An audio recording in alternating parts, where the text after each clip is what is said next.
Hello, everyone. Welcome. It's Alisha Brashe here at Cosmic Gateway. Super excited to bring back another series of Cosmic Conversations. I think the subtitle of this one is going to be Cosmic Exposure. um, and I put out the call, and I have had some wonderful souls come back and raise their hand and say, "Yep, I want to do this with you." So I just want to thank my next guest so much for answering the call and being present with me. In this series, we're going to be talking about all sorts of things from parallel realities and lives and secret space programs and quantum entanglements and all sorts of weird, wonderful. What I really want to capture in this is the things that people go through that nobody really discusses or talks about, to give voice to this next level up of this pathway that I believe we're entering into, of what the ascension, the energetics, the climate is going to look like as we move forward into this very quantum time. So without further ado, I just want to thank Cindy McManus from Alchemy with Cindy to join me here. Welcome, Cindy. Thank you Thanks so thanks for much. having me. So, Cindy, you're based in Canada, I believe. Yep. So in Lethbridge, Alberta, Canada. Yep. So very southern end of Alberta, really close to the US border. Cool. So Yeah. as we open up, and we'll get into, I'll do another bit of an intro, but first of all, I thought maybe just a little introduction about like who you are, what sort of brought you here. I know you have your own spiritual based business, but you've also had a very interesting life and story and journey. So I'd love for you to share with everyone who's watching a little bit about yourself. Sure. Yeah. So on the spiritual side, I actually didn't really begin my spiritual path that I'm on now till my 40s. I was raised in a really religious background, Catholic. And so anything that was outside of that was frowned upon and wasn't, really looked on kind of with disdain, if it was anything outside of the religious doctrine. And I ended up getting married, not super well. I met my ex-husband when I was 21. We had kids together, and it wasn't a great, really, we were young when we got together, kind of a toxic relationship, how relationships go sometimes, and you're young and you're Catholic and you don't get divorced. Yeah, And right. That you know, program. yeah. And so we ended up splitting up when I was 40, and we had two kids together. So my kids were teenagers, and I went through a really rough time during, my marriage. I actually had fibromyalgia, got that about 2006. So, and I was working full time and then got divorced. So I had fibromyalgia and, two teenagers, raising them, and it was a lot. And I was looking for something. I didn't know what I was looking for. I was still not involved in the church. Religion never really sat well with me, but when you're raised in that environment, that's what you do, right? Yeah. So, and it was actually I went for a facial of all things, and I've never had one before. And I was ended up connecting with the woman who did the facial, and she's, I discussed a little bit about my personal life, and she said, "Have you ever seen an energy healer?" And I'm like, "No," that was taboo. And we went for coffee, and she said again, like, have you seen an energy healer? It's really like we're all made of energy. It's just moving things around and stuff. And so I just thought, well, I'm struggling. What the heck? I'm gonna go. So I went, and it just opened up my world in ways that I could never imagine. And so I studied under this particular energy healer for a while, who was local, and there wasn't a lot in the spiritual community, not like it was now. So I had to go to Calgary, the next biggest city, quite often. I'd go take courses. I took some tarot courses, intuition courses. And as I started doing this and working more, I mean, I'd always kind of figured with fibromyalgia that it was never, it was, you go to the doctor, they want to treat your symptoms, and for me, it was always like, what's the root cause to this? And I just found that the more that um, I dove into energy healing, and I read every book that kind of, spoke to me, and I continued learning and learning. My symptoms started getting better, and I started finding things, different supplements and stuff that, made me feel better. I don't know, my life from there kind of started to change. I have found some incredible mentors along the way, and probably took me 4 or 5 years to realize that this voice that's speaking to me inside my head, that, I'm getting this information, the psychic information, and I'm denying it all the time, and I'm doubting it, and I'm questioning the information that I have. And one thing I must say about a religious background, it always gave me that faith side of things, so I had the faith that there was something bigger, but I couldn't fit it inside of the doctrine Yeah. anymore. Yeah. So I finally found a way to break free from that and step back from that. And when I did that, it was like the intuitive gifts that I had really came online. I stopped doubting that voice, and I stepped more into the world of, oh, well, a few different modalities. It started off with chakra healing, and then I ended up taking a Reiki course, and I think of Reiki all the time as kind of a gateway drug, I something. was literally, yeah, you took the words right Yeah, out. Yeah, gateway yeah, drug. Yeah. yeah. But it opens you up to that sort of energy, and that healing. And yeah, so I started taking clients, and still kind of doubting that I was actually making an impact with people. People kept coming back, but there's still that doubt that, am I really, really doing this? And I don't know, it was probably 6 years into my journey. And, your kids are sometimes, they're really honest temperature guides. And both of my kids at different times said to me, Mom, like, I'm so proud of you and how much you've changed. And I was like, oh my goodness, maybe I have. At that point, I'm pretty much pain free. I'm not thinking that I have fibromyalgia. I'm happy all the time, and I'm seeing clients, and I'm still working a full-time job, but seeing clients on the side. And yeah, it was kind of, I kind of think it was always supposed to be my path, but it's funny how we stumble into things Yeah. sometimes, right? Like I went for a facial and, a few years later, I'm seeing clients. And so, yeah, and I just found that, I mean, I've met wonderful people, wonderful mentors and guides. And yeah, now I just kind of feel like, and well, and I did tons and tons of healing. I took so many healing courses and really worked at, it felt like it started on the outside for me, like with family stuff, and then brought it into more of my own personal things. And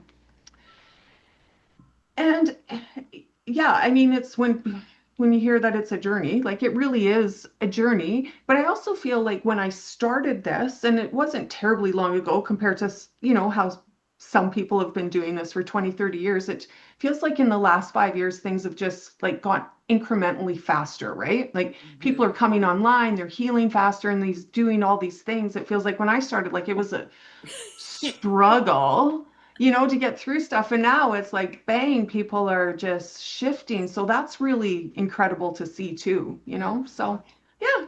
It's And then, yeah, so now, I mean, I'm still working, but a corporate job, but then I'm also doing seeing clients outside of that. And yeah, leading some guided meditations. And so, beautiful. Oh, thank you for opening up and sharing all that. And it's, we all have our calling, we all have our pathway into it. And I love that you shared that aspect of like it was the physical like the fibromyalgia, the physical healing that kind of led you, but it opened you up to so much more. And I feel like it's so timely with all the body stuff that everyone's going through, whether you've been on this path or people who are newly coming online. I was told in an intuitive message that in 2022 of July that there would be a 3 year period of intense body ascension process. So we've got mm, 1 more year of that, and my my my intuitive hit around July was like, oh, the next 12 months is going to be this condensed kind of body stuff of either people who've been working at it and like coming into more of their what I'm calling the diamond light body, or those that'll be awakening through body stuff. So right, right. So I'm so glad that you kind of tied that in and brought that in. But there's something else I'd love for you to share, only if you're comfortable. And I'm sorry to put you on the spot, but I know in some of our private conversations you've talked, when I've asked you things like, do you actively dream? And your response to me was, because I think that what might help paint a little bit of a bigger picture. Are you comfortable to talk about like the dreamscape space? Sure. Yeah. Yeah. Yeah. So, well, I actually shut my dreams off. I used to have really intense dreams, like nightmares, wake up, sleep paralysis, and just because my dreams were so intense, so I don't, it was been a long time now where I asked to completely shut my dreams off, and dreams will come back in bits and pieces now, and they're not nearly as scary. And then it was in a session with you that we had talked about, my dreams and tapped into why I'm not dreaming. And really, it's because that other cosmic side of me is out fighting a war, apparently, but just it's battling on the spiritual side, just in different fragments of my consciousness, but bringing that side of my consciousness back. So I've asked to open up my dreaming more, and more is coming in. And um,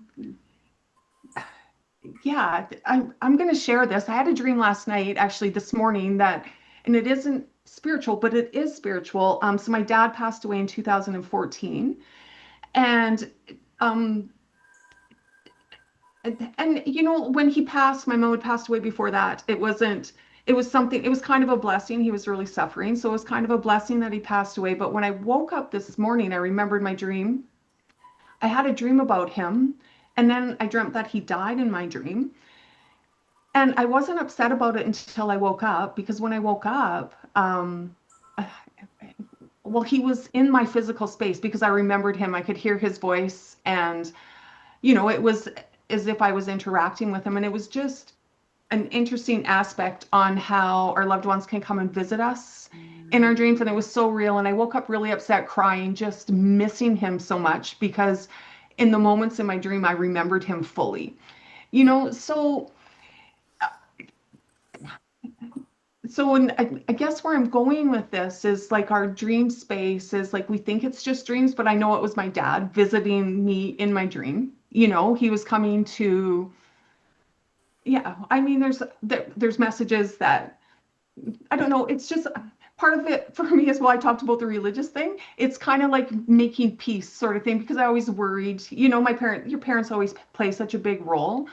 So I know I'm kind of going off on a tangent, but it's just the reality of, what our dreams are and what they bring to us. And yeah, so it's Wow.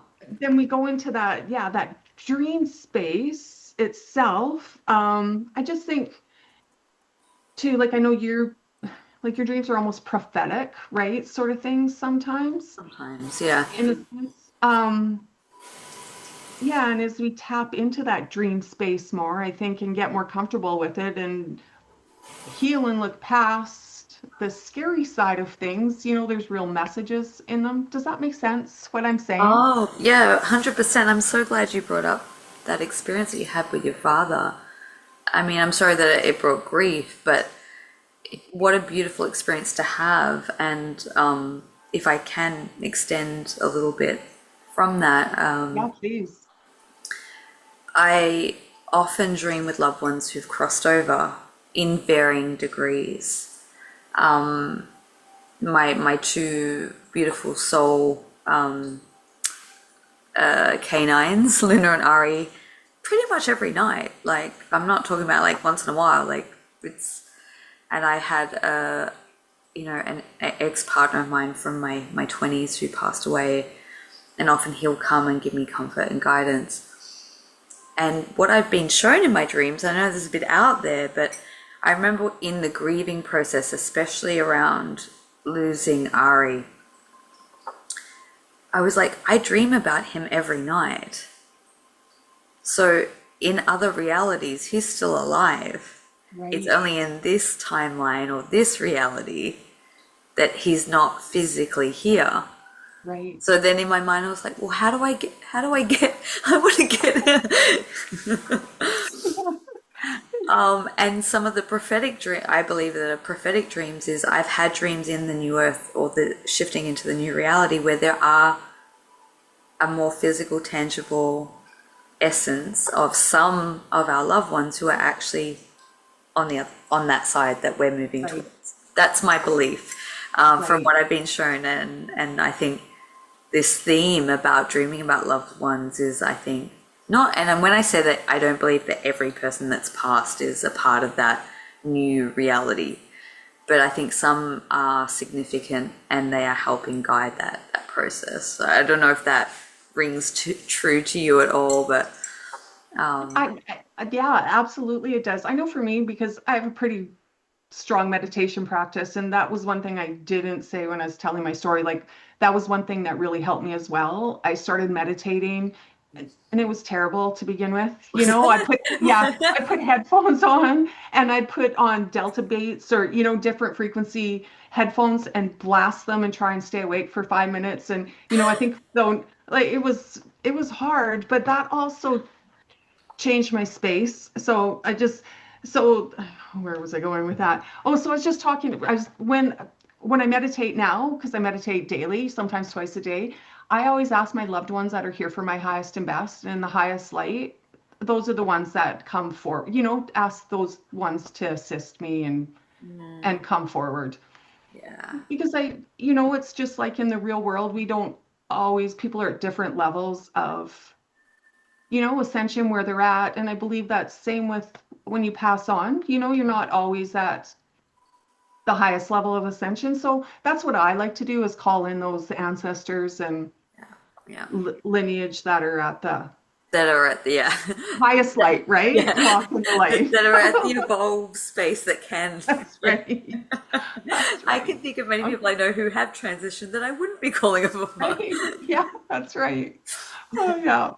So Oh, yeah, and so other than that, like my dream space, I'm still kind of shut down. I don't dream all that often. I, and for whatever reason, I haven't asked to open. I sometimes ask to open that up, but I get a lot of information when I meditate, though. I go to those spaces. So, yeah. It's yeah. almost like you don't need the dream space because you've learned or trained yourself to access it in different ways that is practical for you, that works for you. And I think dream space is equivalent to meditation. And I remember one of my first teachers telling me, I think it was like a Tibetan Buddhist philosophy, that if you meditate for 15 minutes, like deep meditation, it's equivalent to 3 hours sleep. So that, Oh, I don't know, okay. um, but I guess my question was like, when you were having those horrific sort of night terrors, battle war type scenario dreams that were going on, I think it was kind of nightly for you, wasn't it? Yeah, it was. Yeah. Yeah. And you were having sleep paralysis. Ooh. And I shiver because how long did that go for in your life? Like, I, did it start as a child? Like, yeah.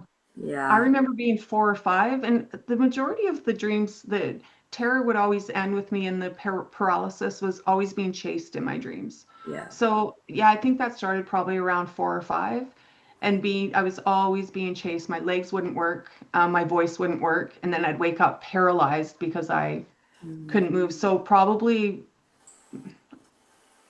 started about 3 to 4, and I think I was probably 30 by the time I was like, shut this down. I can't Wow. do this. So they That's weren't the. always frequent, like it wasn't always every night, but they were that intense that I just, And how did you function or cope? Like, because I know for myself, if I've had like a dense dream or an active sort of battle type dream, I wake up quite disheveled. Like, it impacts me in my human state here. Like, how did you kind of process that, or how did you function with that level of um, intensity? terror, really. Yeah. I'm like searching for the word. Yeah. Yeah.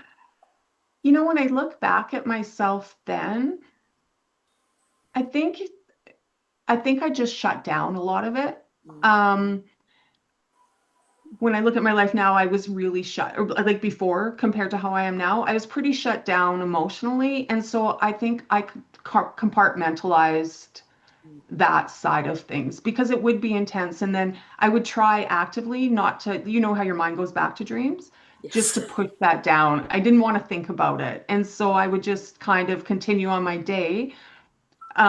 And I had insomnia for quite a while, or it'd take me a very long time to fall asleep. And I think part of that was the fear of falling asleep and then I'm going to get brought back into that dream. And yeah, I just think I found a way to be able to compartmentalize that and not Mm. focus on that, you Yeah. know? Yeah. So, You do what you do what you can. Yeah. yeah, yeah, for sure. Hope. Yeah. Yeah. Was there a sequence of continuation that you can remember? Like, were you literally kind of merging back into a continuation of the same reality? Or is that, Uh, I know, yeah, I think, hmm, not 100% sure.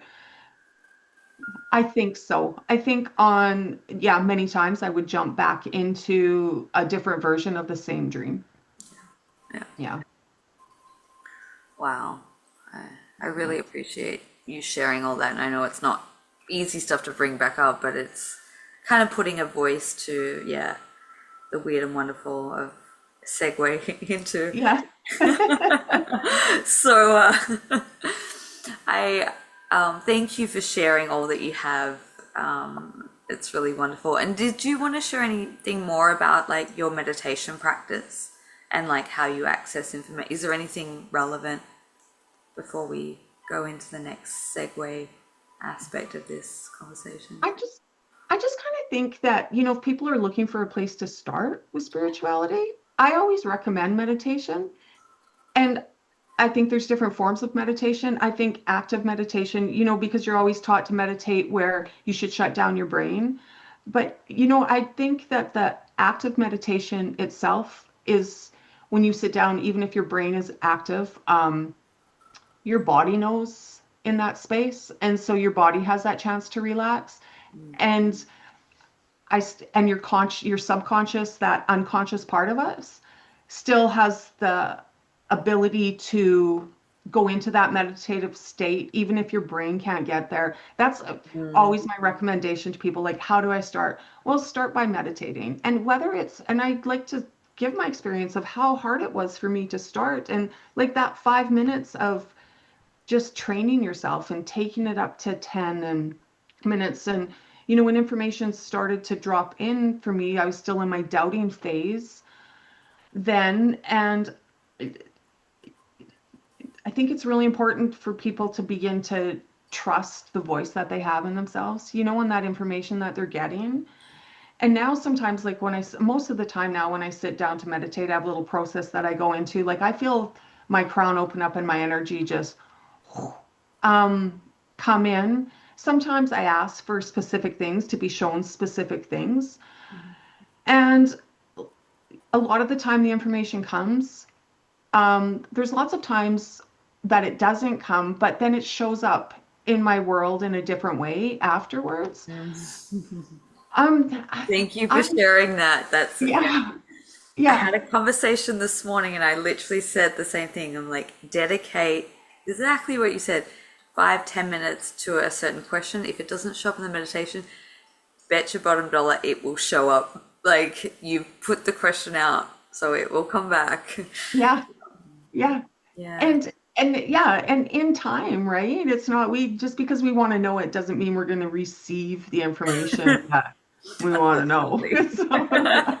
So, oh, and I think too, meditation gives you the space, and if you ask for it, you know, everybody's gifted in their own way, and sometimes we don't know how we receive our gifts. And I think just having that quiet space opens up that space to know how your gifts come in, whether you see things, whether you hear things. You know, I'm mostly claircognizant, where like I get big dumps of information. Mhm. And I kind of think that's the hardest one because you don't know if it's your own thoughts or not, you know?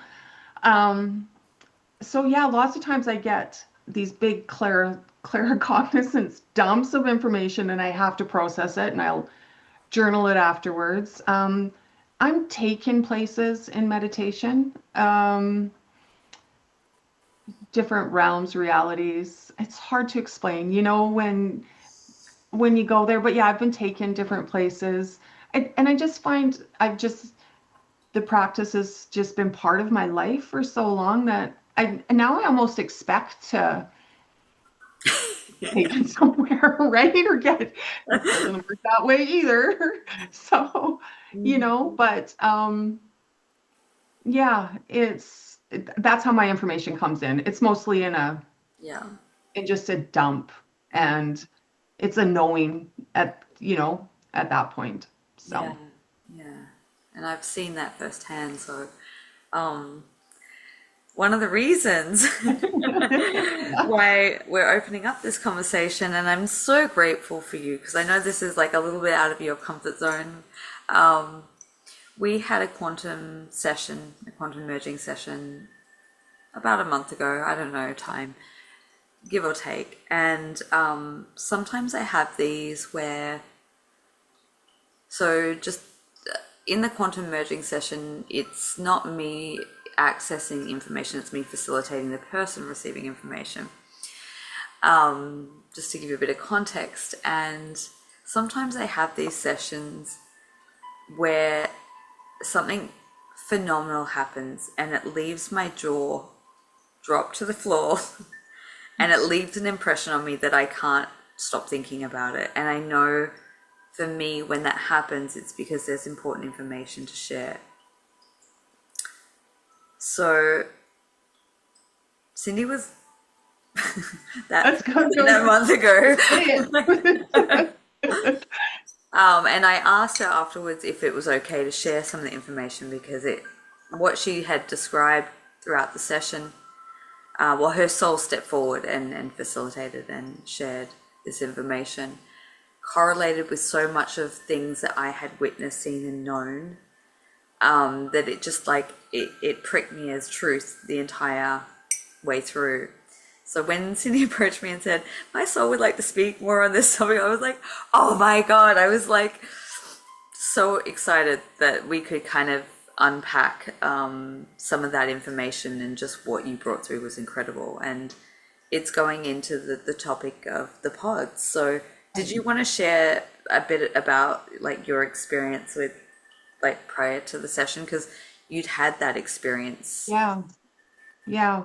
I did have that experience. So in a meditation as well, I actually saw myself in a pod, in a hangar type information, and it was so matrix like, and it wasn't just me in the pod. There was a whole bunch of pods. And I was looking on myself in the pod though. It was outside in. I didn't experience myself in it. And I saw myself drop out of the bottom of it. A whole bunch of liquid came out with it. And I stood on the ground, and it was on the ground because it was a Quonset, but just there was no floor in it. Um, and I stood there and I thought, oh, I'm free.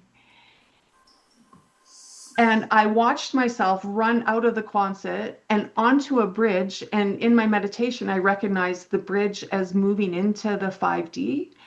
And yeah, and then I moved a little bit further. And then, so I was working really closely with somebody at the time.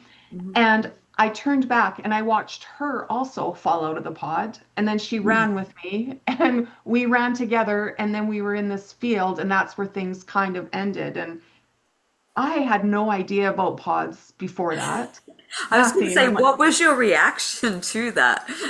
well, I've had some pretty weird meditation experiences anyways. So I'm just like, oh, I moved into the 5D, not correlating anything to do with this pod. And then I spoke to another friend who does this kind of work. She's like, who works with people, and said, I had a session with somebody who's experienced the same thing. And I'm like, okay. And so we talked about it, and I'm like, okay, well, there's some, again, because I still that little bit of doubt, right?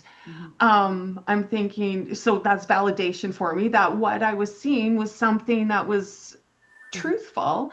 And then I ran across somebody else. The first time I've ever experienced it, I was part of this workshop, or I don't know if I was watching a recording of a workshop where this person started talking about these pods and how people are in these pods and their energy is being held. And it's not just humans in this pod, there's other greater parts, um, larger energies, what we think of as larger energies, angels, seraphim, you know, gods from the different what Roman comes up, but those sort of gods that are also being held Mm, in these pods. Their energy is in stasis. mhm.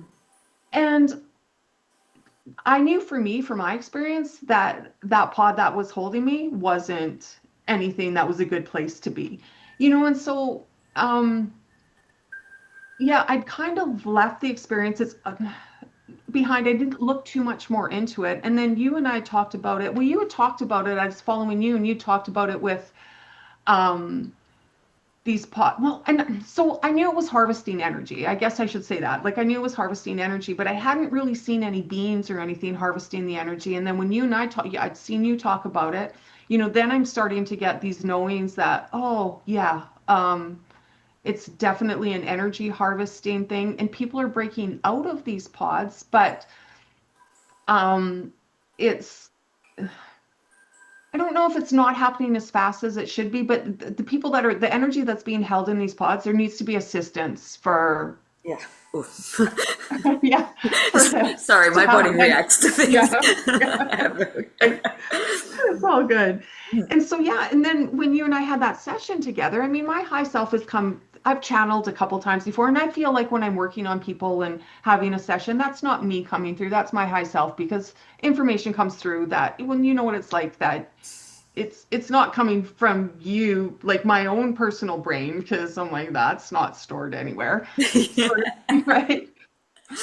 And so and then when I had that session with you, and I mean my high self told me it was stepping forward and I was arguing with it that Alicia's going to think I'm crazy, what is going on? And then yeah, all that information came through, so Mm, that we had discussed from that session. yeah, and it was, So and yeah, I literally still, I have to like, because it just validated everything that when your higher self came through and spoke, like I could feel the integrity, I could feel the importance, the truth, the frequency that came through. So and it just validated everything that I had been kind of mulling over for a while now, of being one of the most important things that helps liberate people to access their full consciousness, yeah, how it's potentially one of the main things that will lead to the ascension or block the ascension, whichever way you look at it. Like, yes, because it's the way that I've seen these matrix systems is it literally siphoning energy that powers the false inverted systems. right. And a lot of it is interconnected to space program. Like there is a direct correlation to that. It may not all be that, but Right. it was certainly a real eye opener. And I knew that when you brought through that information, I was like, oh, that's nowhere in your human memory bank. Like your No. and I make these correlations because I'm kind of like always kind of analyzing data and correlating through client sessions, and I believe that there is a strong correlation to the dreams that you mentioned and these pods, because I do Right. think that they have, when I look at the pods from the benevolent, I know they have this ability, this technology to fractalize consciousness into realities. Right. And I believe that these matrix pods potentially have the potential to do the same, but in perhaps not so nice a reality. So if you think about that as a simulated version of like looshing fear. So we're getting into the nitty gritties now. Yes, we Um, are. to paint a picture, but not to create fear, but to create awareness. And I think that's the most important thing we discussed is like people are breaking free of these. This is happening organically and naturally because it's time. and the times that we're moving into. But there are people that will need assistance. Yeah. You're quite skilled and trained and you have a support network, but someone sitting at home watching this, it doesn't have a network, or may have an inkling, and this may just be validation for Yeah. that person or those Yeah. people. Well, and I just want to address when you speak about like we don't want it to create fear because that's the program, right? So, so like really to be able to put the fear aside, this breaking out of the program itself and Mm, recognizing it for what it is. So, yeah, yeah, yeah, so yeah, beautifully said. So beautifully said. So, I believe that your higher self, I mean, is there anything else that you'd like to bring forward? I know that specifically your higher self said that, can I refer to her as she? I mean, it's yeah, you, yeah, but it's the higher yeah, intelligence of you that wanted to come on to this conversation and share information about this stuff. So, how yeah. how are you feeling about that? Is she? Yeah. Yeah, well, it was when you'd made that video that you were calling for people for a podcast. Like I was almost, it was like I had an out of body experience. Like I grabbed my phone and I sent you that message that said, like, my soul says I know stuff that wants to come through. And then like there was well, I just said to you afterwards, I'm like, oh, did I really do that? So yeah, no, I think it's time. I'm not sure. I think yep, I think it's time. Yeah. And I'm really grateful because I actually, I asked you if I could share the information, and you're like, yeah, but not my name attached to it or my identity or anything. And a month later, like, here we are. Um, which I, honor you for that. And depending on what comes through, because we don't know, we're recording this live, I may even take a snippet from that if that's not a duplicate of the information that'll come through. So Sure, I'm curious, sure. and I'm curious to ask questions and see what wants to come through. So Okay, I'll give okay. you what you need to prepare yourself, and we'll dive in. Is there anything that just, I think, yeah, just go ahead and ask yeah, okay, and we'll go from there. awesome. Whoa. All right, let's dive right in. All right, I'm just gonna Okay.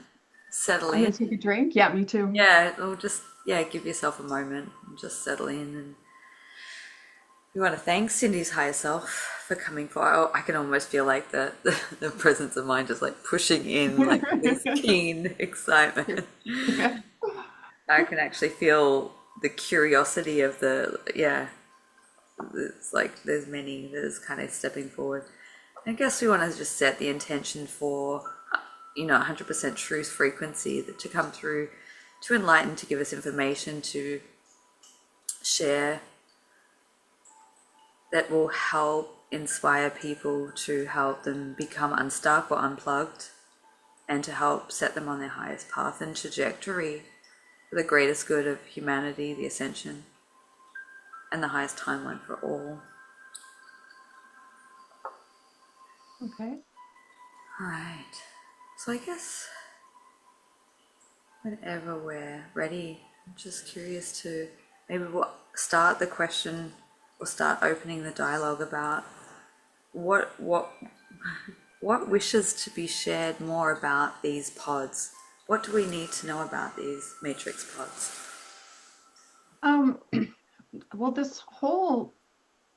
so there is a lot of fear around this. A lot of it's been manufactured just because of the movies that we've seen. So what we'd like people to know is that everything is by design in the fact that these pods have come in as make believe and shown as make believe just to distract you from the truth of the information that comes through. So if you believe that everything has not been organized, designed to throw you off your spiritual path, then perhaps you need to take a look inside and see what your actual truth is with putting out the um outside noise, if that makes sense. Yeah. Yeah.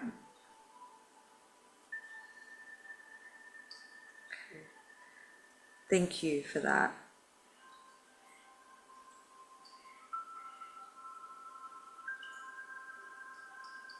So, can I ask some more information around perhaps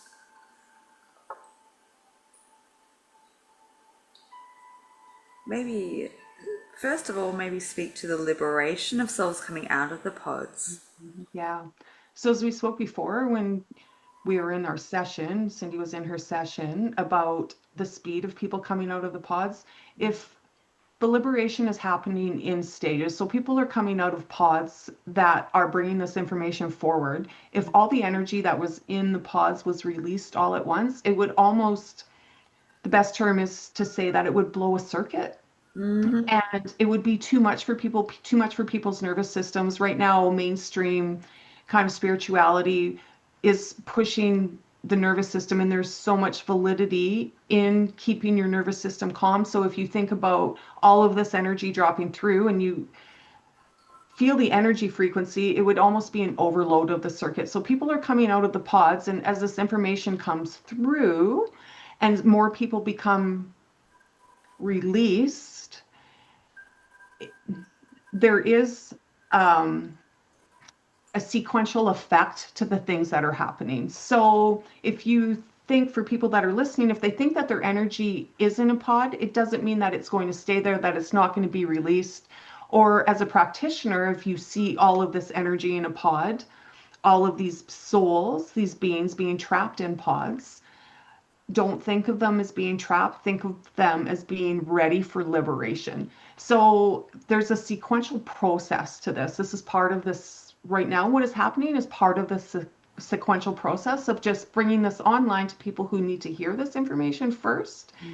Even the information coming out lightens the energy and thins the membranes, I guess we can say, of the energy that is holding the pods. Beautiful. Oh, thank you. Thank you. Now, if people, can you speak to how, so you mentioned in the session that the pods are an aspect of consciousness in a parallel reality.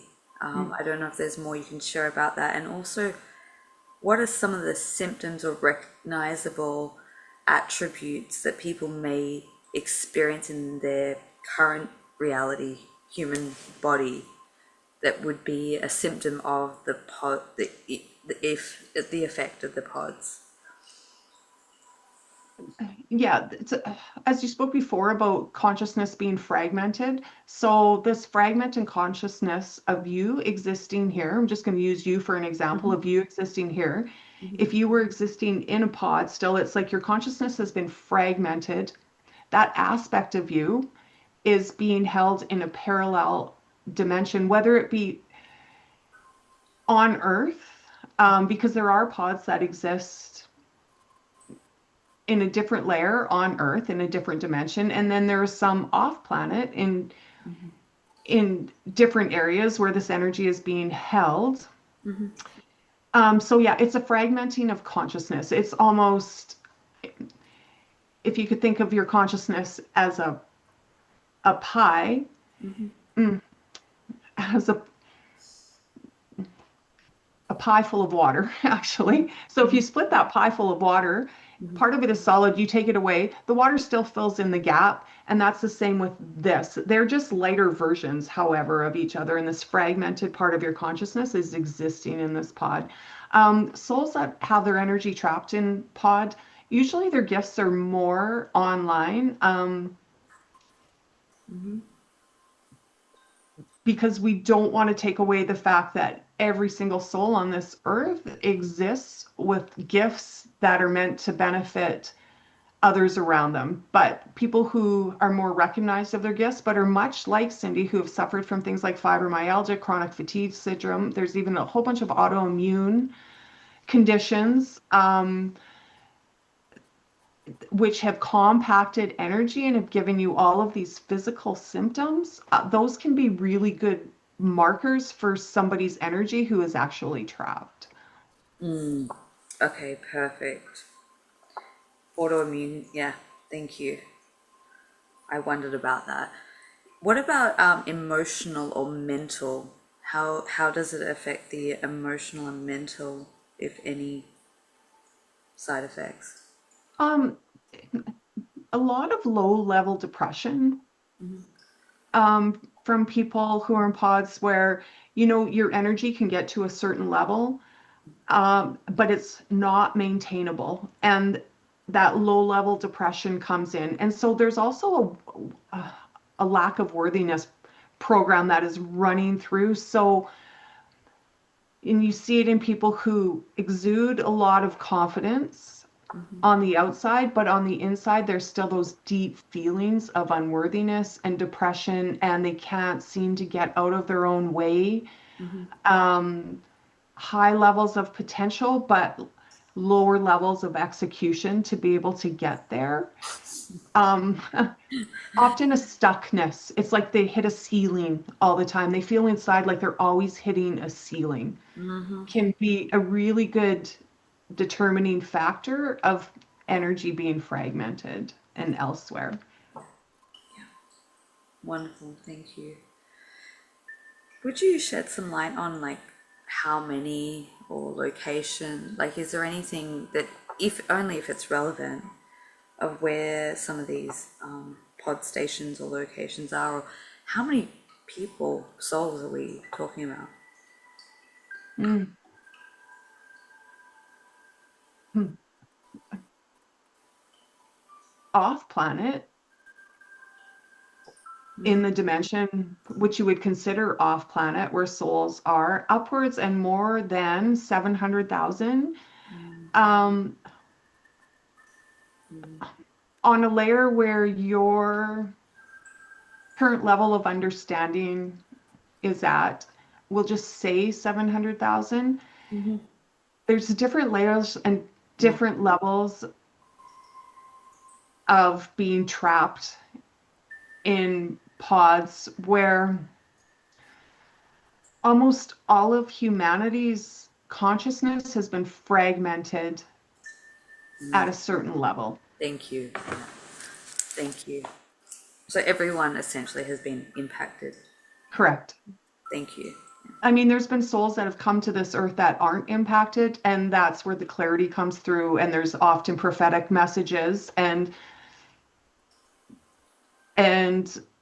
without, and it isn't just famous prophets that have come with this information, everyday sort of people which have come with this information without their energy being trapped, because that's what their soul chose for them, how to incarnate on this planet. So, That makes perfect sense. Thank you. and then a lot of the energies, the larger energies that we spoke to at the beginning, the angels, the seraphims, the other gods, Mm-hmm. are actually held more on this earthly plane. There is a lot of there's a lot more activity in Antarctica than anybody actually knows about, and there's a layer of a dimension in Antarctica where energies are also being held. Mm-hmm. Mm-hmm. That energy was just too big to take off of this planet. Yeah, wow. Whew. Thank you. So when someone becomes free from the pod, what changes, what shifts and changes in their life, or what are some of the noticeable things? You begin to feel into the energy of creation more. We're all creator beings. We create our own reality, but being trapped in this pod puts a governor on your ability to be able to actually create. So as you step out of this pod, the part of you that knows that it is a creator being begins to be able to expand the energy enough to be able to hold the frequency for the actual creation that they want to create. So it removes that whole governor of being subservient, really, because when your energy is fractalized and in a pod, you are subservient to the beings, the forces that are holding you in there. So you're coming back more into your wholeness and recognizing yourself as a creator being. Amazing. Thank you. It removes that glass ceiling. Oh, I love that. I love that. It was very timely. And just so people can understand, how do people get trapped in these pods? Like, how does that happen? Hmm. It's through the birthing process. It's being, it's, it's, it's part of the creation of being born into a human being who is already trapped in that pod. Yeah. And as as you are being developed as a fetus, as an embryo, as a fetus, Hmm. you are automatically being initiated into having your energy fractalized. Yeah. Well, You have to remember though that we chose to come here. thank you. So our whole journey is always about ourselves. And if you choose to look at this as blaming anything, then you're creating a victim Mm, persona for yourself. And that's blaming somebody else. It's always we just want you to know the message is not about being a victim. Your soul chose to come here to help evolve mhm. and to evolve yourself. So, from the soul perspective, prior to incarnation, knowing that this would essentially happen, and perhaps the bigger picture to it, does that incorporate like the liberation part as well? And how does that work or tie in together? If there's anything that you'd like to share. Yeah, the soul perspective, it's all perfect. It's all by design. It's all about lessons and it's all about learning and absolutely all about the liberation and being here at this time to experience this growth in people coming back to themselves and being part of that and just wanting to on a soul level to experience that. Mm, mm, yeah, thank you. And on a human level, if you can try and find the gratitude for being here, and even though it's the Earth School is a really, really hard school, there's a lot of gratitude in what you are able to experience, especially right now in this time. Mm, thank you. And so, how does people being liberated from the pods, is that, I know that you mentioned in our previous session that people in the pods, it keeps them off their highest path and timeline personally, but is it also preventing or delaying or inhabiting the ascension process for humanity, or is it assisting that as we break free from it? It's definitely assisting, Mm, definitely assisting. I just want to remind people that light does not exist without dark, and that there is balance, and things may seem really, really out of balance right now, but there's a light aspect, a dark aspect, a shadow aspect to all things. And things may have felt like they're out of balance, but they are going to come back into balance. But the dark and the light is still going to exist, just in a different, less physical form. mhm. Thank you.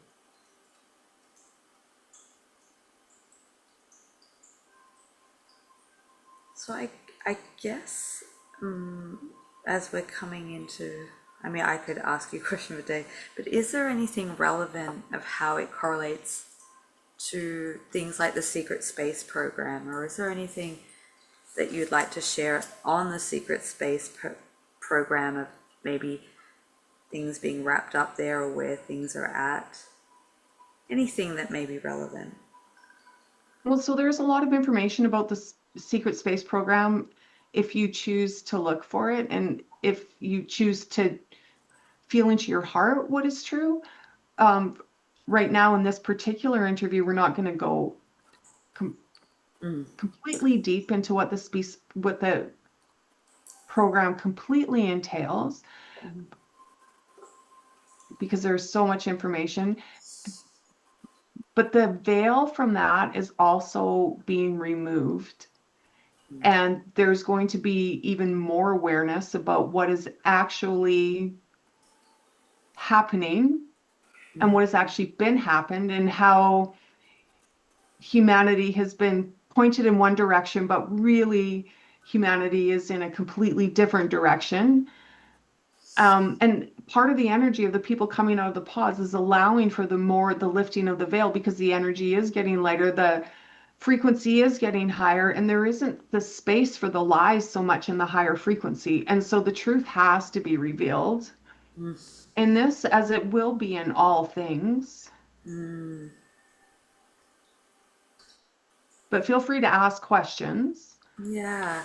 I guess, is there a correlation between people coming out of these matrix pods and ending their contracts in the secret space program if that's been part of their soul experience?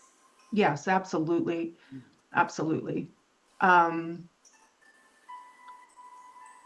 Coming out of a pod does end that contract. Yeah. Thank you. Um, so, is there a contractual time for individuals, or is there guidance that you could give people if they have suspicions that perhaps they have involvement in the SSP or in pods? Can they kind of break that, or does it have to happen organically at its own time?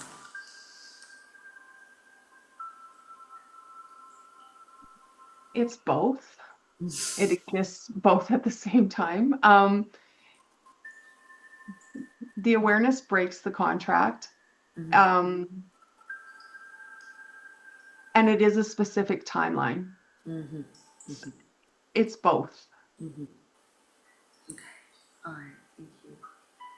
And when people are released from the pods, is there a linear process? Like once it happens, does it take in our linear time like a month or 2 months or three? Is like there a process of reintegration? Can you shed any light on the process of reintegration? Yeah, there absolutely is a process of integration, just because frequency, if your frequency rose as high as it gets to once you leave that pod, that it would probably short circuit your nervous system.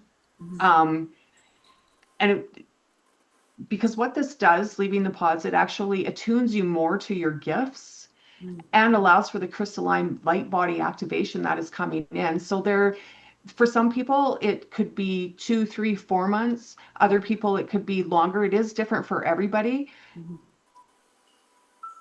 8 months is a really common timeline for integration.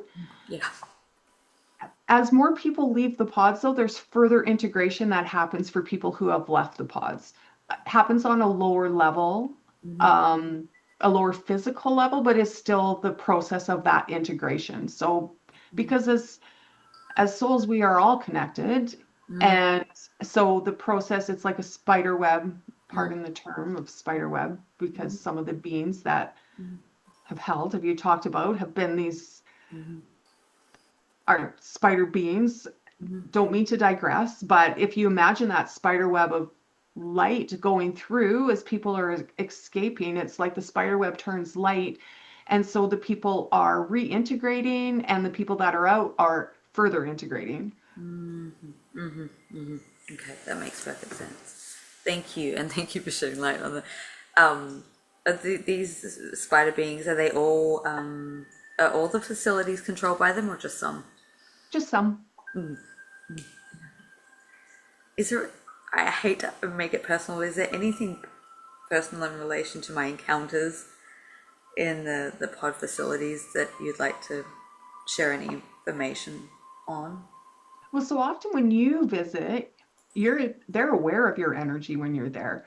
When other people are coming out, it's like there's a protection around when people are coming out of the pods. But because you've chosen to go back and visit, your energy actually creates a disruptor in the field that's there. You have to understand that these beings that are there are sentry beings, so they're actually just guards, but you interrupt their frequency. So if your experience is there, and you are allowed to see, because you go in with the intention of what you want to see, you're given much more information. or different information. Hate to say that term because, but you're given more information and then your energy is being noticed there. Um, and it's almost like you have a thread connected there and energy can flow both ways from that thread. So you there, um, and energy can flow back to you. You're really good at protecting yourself, but I think there's been times where you have gone through something physical thinking that it's an integration, but sometimes it could also be that your energy is being probed and poked and affecting your physical body. Thank you.